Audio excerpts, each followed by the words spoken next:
Thank you student.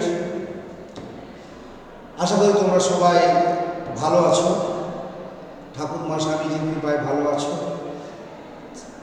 Saraswati পুজো হয়ে গেল, মায়ের কাছে সবাই নিশ্চয়ই ভালো করে প্রার্থনা করেছো যাতে এই মহামারী কেটে গিয়ে তোমরা আবার বিদ্যালয়ে মুখী হতে পারো এবং ভালো করে পড়াশোনা করে তোমরা মানুষ হতে পারো। যাই হোক, আজকে তোমাদের যে বাংলা পাঠ্য বিষয়, পাঠ্য বই পাতাবাহার, তার থেকে প্রথম যে কবিতাটি আছে, সবার আমি ছাত্র, সবার আমি ছাত্র, কবি সুনীলমল বসুর লেখা এই কবিতাটি আজকে আমি তোমাদের পড়াবো। তো তার আগে তোমাদের যে বিষয়টা সবার জানা উচিত, সবার আমি ছাত্র। ছাত্র আর শিক্ষক। ছাত্র কারা? যারা শিখবে, আর যারা শেখাবে তারা হল শিক্ষক।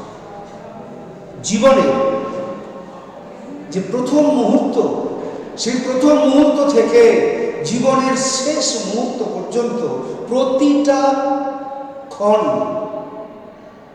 আমরা কিছু শিখছি, কিছু শেখাচ্ছি।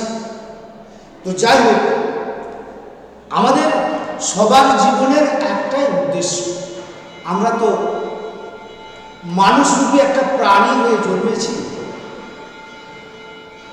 এই মানুষরূপী প্রাণী হয়ে জন্মালেই কিন্তু সঠিকভাবে মানুষ হওয়া যায় না।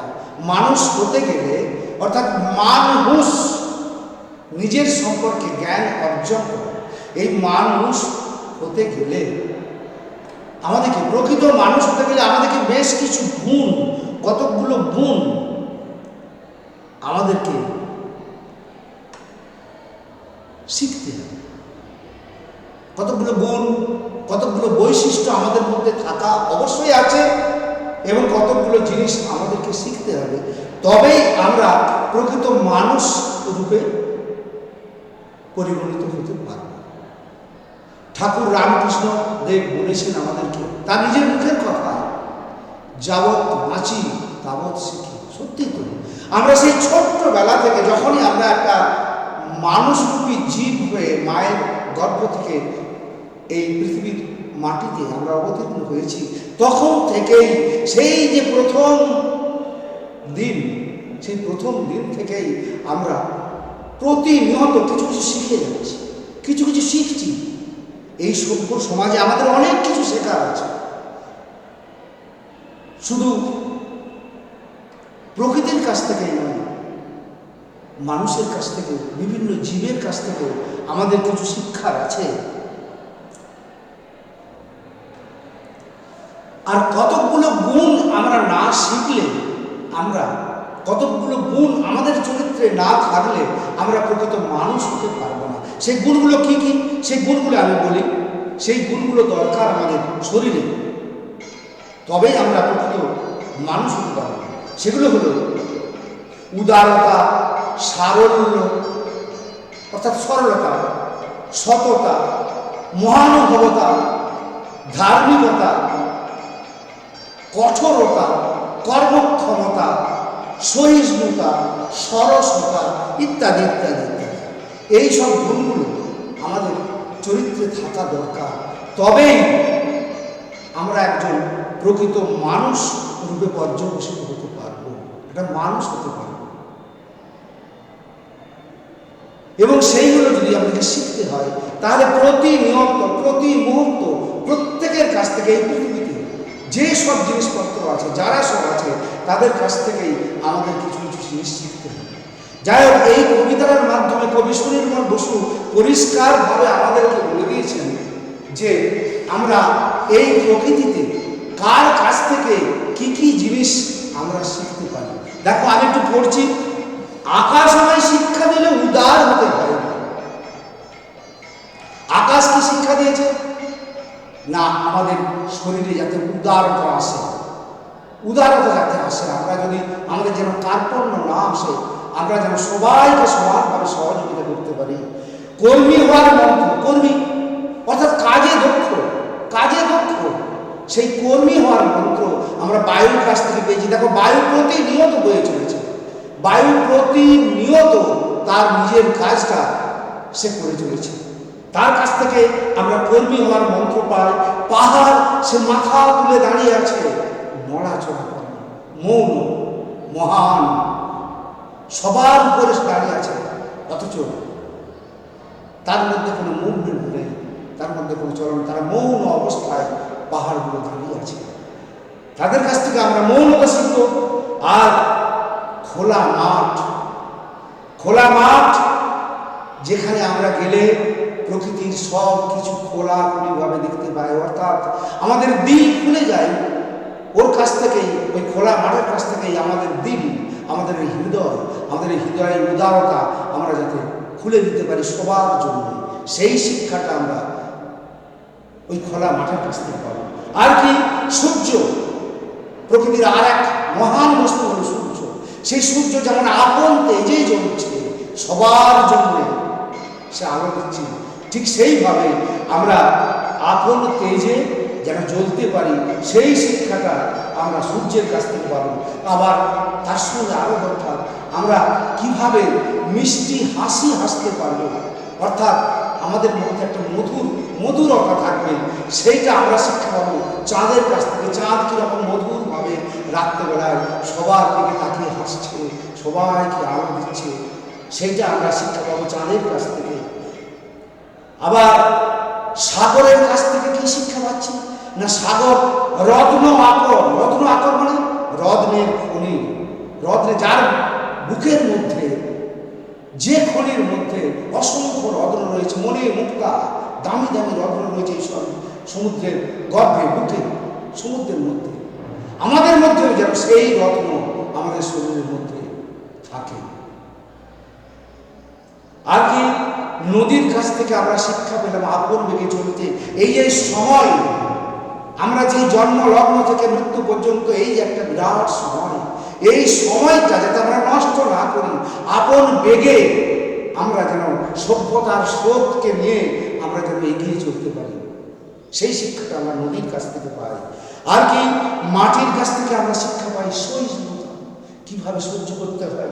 ওই মাটির উপরেই দেখো আমরা সব কিছু করছি, চলন বলন সব কিছু করছি মাটির উপরে, আমাদের খাদ্য শস্য ফসল সব ওই মাটির উপরে তৈরি হচ্ছে, সবাই মাটির মধ্যে উপরে আমরা বিরাজমান। সে কিন্তু আমাদেরকে তার সহিষ্ণুতা দিয়ে যাচ্ছে, তার কাছ থেকে তাকে দেখে আমরা সহিষ্ণুতা শিখব। তাহলে আমরা কি করি, আমরা কি প্রত্যেকের কাছ থেকে কিছু না কিছু শিখছি। আবার আপন কাজে কঠোর হতে পাষাণ, পাথরের কাছ থেকে আমরা, পাথর যেমন শক্ত যেমন কঠোর, আমরা আমাদের নিজের কাজে যাতে আমরা শক্ত হতে পারি, কঠোর হতে পারি, সেই শিক্ষাটা আমরা পাথরের কাছ থেকে পাবো। আবার ঝর্ণার কাছ থেকে আমরা কি পাবো না, সহজ সরল একটা গান, মধুর ছন্দ, আমাদের জীবন যেন ছন্দে ছন্দে ছন্দে ছন্দে আগিয়ে চলে, একটা মধুরতা নিয়ে, একটা মিষ্টি সুর নিয়ে যেন আমার জীবনটাকে আমি আগিয়ে নিতে পারি, সেইটা আমি ওই ঝর্ণার কাছ থেকে শিখবো। আবার শিখবো শ্যামবনানী, সবুজ বনভূমি, তারা যেমন মাটিকে নিরস হতে দেয় না, শুকনো হতে দেয় না, তারা যেন একটা মাটিকে সবসময় সরস করে রাখে, সেই সরসতাটাও চায় আমাদের সঙ্গে।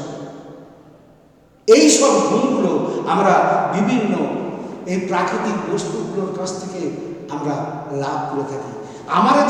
আমরা যে শিখি, এই শেখার কারণটা কিসের থেকে শিখি, কেন শিখি না, আমরা আমাদের জৈবিক বিভিন্ন কারণে শিখি, বিভিন্ন কারণে শিখি। তার প্রথম কারণটা কি না, আমাদের নিজস্ব চাহিদা, নিজস্ব একটা চাহিদা আছে। সেই ছোট্টবেলা থেকে আমাকে উঠে দাঁড়াতে হবে, আমাকে এক পাক করে হাঁটতে হবে, হয়তো পড়ে যাওয়ার জন্য আমাকে দেয়ালে ধরতে হবে। এইভাবে একটার পর একটা নিজস্ব চাহিদা, এই সমাজে খাপ খাওয়াতে গেলে আমাকে লেখাপড়া শিখতে হবে, এই সমাজে বাঁচতে গেলে আমাকে একটা কর্ম করতে হবে।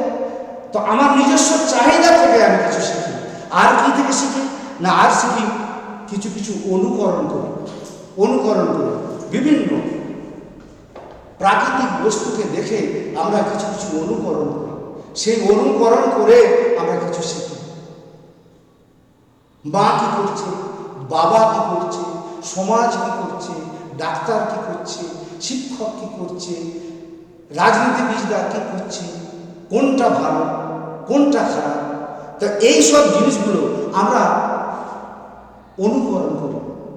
শিশুরা অনুকরণ করে, তোমরাও অনুকরণ করো, তোমরা অনুকরণ করে তোমরা সেইভাবে বড় হতে থাকো দিনের পর দিন। তাহলে অনুকরণ একটা চাহিদা, একটা চাহিদা হলো নিজস্ব চাহিদা, আর একটা হলো অনুকরণ। অনুকরণ থেকে আমরা শিখি। আর একটা কি থেকে শিখি আমরা? না, আর একটা শিখি ঠকে শিখি। আমরা একটা কাজ করলাম, কাজ করে দেখলাম এইটা করে এটা আমার ভুল হয়ে গেছে, তাহলে এইটা না করে এইটা করলে আমি ঠিক করতাম। তাহলে সেই ঠকে করতে গিয়ে, নিজে করতে গিয়ে কিছু কিছু ঠকে আমরা শিখি। তো যাই হোক, এইভাবে আমাদেরকে প্রতিনিয়ত শিখতে হয়। এই যে পৃথিবীটা, এই পৃথিবীটা হলো একটা শিক্ষার আলয়। পৃথিবীটা হলো শিক্ষার আলয়। সেই আলোয় আমরা এসেছি প্রতিনিয়ত কিছু কিছু শিখতে। ওই তো বললাম, ঠাকুর বলেছেন যাবৎ বাঁচি তাবৎ শিখি। যতদিন বাঁচবো প্রতিটা জিনিসের কাছ থেকে, সেটা প্রাণী হতে পারে, সেটা জীব হতে পারে, সেটা জড় হতে পারে, হ্যাঁ, এই আকাশ বাতাস মাটি জল বায়ু, আবার প্রতিটি প্রাণী, প্রত্যেকের কাছ থেকে আমরা প্রতিনিয়ত কিছু না কিছু শিখে যাচ্ছি। যাবৎ বাঁচি তাবৎ শিখি। এই বিশ্ব জোড়া পাঠশালা মোর, সবার আমি ছাত্র, নানানভাবে নতুন জিনিস শিখছি দেওয়ার অর্থ। কি অপূর্ব কথা, কি অপূর্ব কথা। এই সারা পৃথিবীটাই হলো একটা পাঠশালা, শিক্ষার আলয়, যেখানে আমি জন্মেছি এবং সেই ছোট্ট থেকে বড় হয়ে একদিন আবার এই পৃথিবীর মাটিতে মিশে যাব। তো এই প্রতিটা মুহূর্তই আমি এই পৃথিবীর কাছ থেকে, পৃথিবীর বিভিন্ন বস্তুর কাছ থেকে কিছু শিখে যাচ্ছি। অথবা এই পৃথিবীটা হলো আমার পাঠশালা, আমার স্কুল, আমার বিদ্যালয়, আমার শিক্ষালয়। আমি এটাকে যা খুশি বলতে পারি। সেই পৃথিবী হচ্ছে আমার শেখার জায়গা। সেখানে আমি প্রতি মুহূর্তে কিছু না কিছু শিখছি। এমনকি মৃত্যুর আগে মুহূর্তে পর্যন্ত আমরা শিখে যাচ্ছি দিবারাত্র। এই পৃথিবীটাকে যদি আমরা একটা খাতা ধরি, এই পৃথিবীটাকে যদি একটা খাতা ধরি, তার প্রত্যেকটা জীবনের, আমাদের যে জীবনের গতি, তাতে বিভিন্ন স্টেজ আছে, বিভিন্ন ধাপ আছে। শৈশব, যৌবন, কৈশোর, বার্ধক্য, হ্যাঁ, এই যে সব স্টেজগুলো, এই যে সব ধাপগুলো, এই প্রত্যেকটা ধাপ এসে আমরা সেই শৈশব অবস্থায় বাড়িতে কীভাবে মিলেমিশে চলতে হবে সেগুলো শিখেছি। আবার একটু বড় হয়ে পাড়া পড়শির সাথে কীভাবে চলতে হবে, সেখানে কীভাবে আমাকে নিজেকে বাঁচতে হবে শিখেছি। তারপর একটু বড় হয়ে লেখাপড়া শেখার সময় মাস্টারমশাইদের কাছ থেকে এসে অনেক কিছু শিখেছি। আমার বন্ধু বান্ধব ছাত্রছাত্রীদের কাছ থেকে অনেক কিছু শিখেছি। আবার তারপর যখন আমি যৌবন অবস্থায় গেছি, সেখান থেকেও অনেক কিছু শিখেছি। তারপর যখন সংসার জীবনের গেছি, সংসারের প্রতিটি ঘাতে প্রতিঘাতে প্রতি মুহূর্ত আমরা কিছু শিক্ষা লাভ করেছি। কাজে এই পৃথিবীটা যদি একটা খাতা হয়, তার প্রত্যেকটা পাতায়, ওই ধাপেতে আমাদের জন্য শিক্ষা অপেক্ষা করছে। আমরা প্রতিটা মুহূর্তে কিছু না কিছু শিখছি। যাই হোক, তার জন্য দরকার আমাদের কৌতূহল। যাদের কৌতূহল, আগ্রহ, শেখার আগ্রহ আছে, যাদের যত বেশি তারা তত বেশি শিখতে পারছে, যাদের যত কম তারা তত কম শিখতে পারছে। তাহলে আমাদের নিজস্ব চাহিদা থেকেই আমরা শিক্ষা লাভ করি এবং সেটা কোথাও অনুকরণ করে, কোথাও বা ঠকে। যাই হোক, তোমাদের এই সুনির্মল বসুর লেখা যে কবিতাটি সবার আমি ছাত্র, এই সবার আমি ছাত্র কবিতাটি তোমাদের আমি পড়ে বুঝিয়ে দিলাম। এবারে এর থেকে আমি কিছু প্রশ্ন তোমাদেরকে পরের দিনে আমি লিখিয়ে দেবো। এর থেকে কি কি প্রশ্ন আসতে পারে আমি সেগুলো তোমাদের উল্লেখ করে দেবো। বিশেষ করে এই দেখো, বিশ্ব জোড়া পাঠশালা মোট সবার আমি ছাত্র, অপূর্ব একটা কথা। এই পৃথিবীকে বিশাল বড় একটা পাঠশালা কেন বলা হচ্ছে? আর আমরা ছাত্রই বা কিভাবে সেই পৃথিবীতে আমরা প্রতিটা মুহূর্তে কিভাবে আমরা ছাত্র, কার কাছ থেকে আমরা কি কি শিক্ষা লাভ করছি? এই পৃথিবীর আকাশ বাতাস জল আলো মাটি গাছপালা, কার কাছ থেকে আমরা কি কি শিক্ষা লাভ করছি তার কিছু কিছু পয়েন্ট এখানে দেয়া আছে, এই কবিতার মধ্যে দেওয়া আছে, অনেকগুলো দেওয়া আছে। সেইগুলো আমাদের জানতে হবে, কার কাছ থেকে আমরা কি শিক্ষা পাচ্ছি, আর সেই শিক্ষাটা আমাদের জীবনে আমাদেরকে কীভাবে প্রভাবিত করবে, এবং সেইগুলো করার পরে আমরা কীভাবে সঠিক মানুষ হব। কারণ সেই উদ্দেশ্য নিয়েই তো আমরা পৃথিবীতে জন্মেছি। পৃথিবীতে জন্মার পরেই আমাদের এই সভ্য সমাজে মানুষের কতগুলো লক্ষ্য থাকে। সব থেকে বড় লক্ষ্যটা হলো আমরা মানুষ হব, আর মানুষ হতে গেলে কিছু শিক্ষা লাভ করতেই হবে। শুধু এই পুঁথিগত শিক্ষা নয়, শুধু বই পড়ে শিক্ষা নয়, এই প্রকৃতি থেকে, এই সমাজ থেকে, এই বিশাল পৃথিবী থেকে আমাদের জন্যে বেশ কিছু শিক্ষা লাভ করার আছে, জিনিস আছে। সেইগুলো আমাদেরকে শিক্ষা লাভ বা জ্ঞান লাভ আমাদেরকে করতে হবে, তবেই আমরা প্রকৃত মানুষ হিসেবে পরিণত হতে পারব। ঠিক আছে, আজকে এই পর্যন্ত। এর পরের দিন তোমাদের ঠিক এই কবিতাটার থেকেই যা যা প্রশ্ন আসতে পারে বা তার উত্তর কী হবে সেগুলো আমি কিছু কিছু আলোচনা করে দেবো। তোমরা কিন্তু কবিতাটাকে বাড়িতে ভালো করে মন দিয়ে বেশ কয়েকবার পড়বে, এবং আমি যে আজকে বুঝিয়ে দিলাম সেগুলো একটু বোঝার চেষ্টা করবে মনে করে। ঠিক আছে, থ্যাংক ইউ।